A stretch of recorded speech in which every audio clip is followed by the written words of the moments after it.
প্রধানমন্ত্রী কেপি শর্মা ওলি ক্ষমতাচ্যুত হওয়ার পর নেপালের পরিস্থিতি এখনও থমথমে। সহিংসতা দমনে কঠোর অবস্থান নিয়েছে নিরাপত্তা বাহিনী, মোতায়েন রয়েছে সেনাবাহিনীও। বিভিন্ন জায়গায় চলছে তল্লাশি অভিযান। এরই মধ্যে চলমান সহিংস বিক্ষোভে উদ্বেগ প্রকাশ করেছেন ভারতের প্রধানমন্ত্রী নরেন্দ্র মোদী। প্রধানমন্ত্রীর পদত্যাগের একদিন পর নেপালের কাঠমান্ডুতে এখনও শুনশান নীরবতা।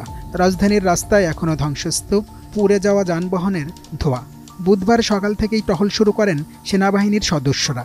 গাড়ি ও পথচারীদের তল্লাশি, ভাঙচুর ও লুটপাটে জড়িত সন্দেহে আটক হয়েছেন বেশ কয়েকজন।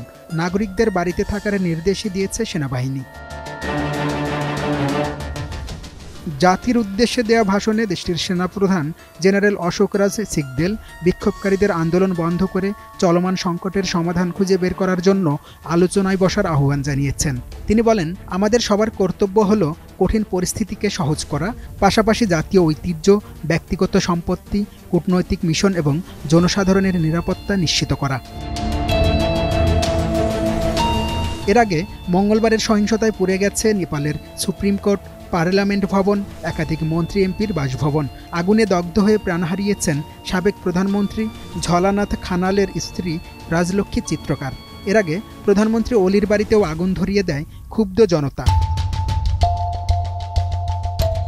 এক প্রতিবেদনে সংবাদ মাধ্যম কাঠমান্ডু পোস্টে জানায়, মঙ্গলবার মাহত্তরীর জলেশ্বর কারাগার ভেঙে ফেলেন বিক্ষোভকারী ও কয়েদিরা। ওই সময় কারাগার থেকে কয়েক হাজার আসামি পালিয়ে যায়। বিক্ষোভকারীর সংখ্যা পুলিশের চেয়ে অনেক বেশি হওয়ায় কিছু করা সম্ভব হয়নি বলে জানায় পুলিশ।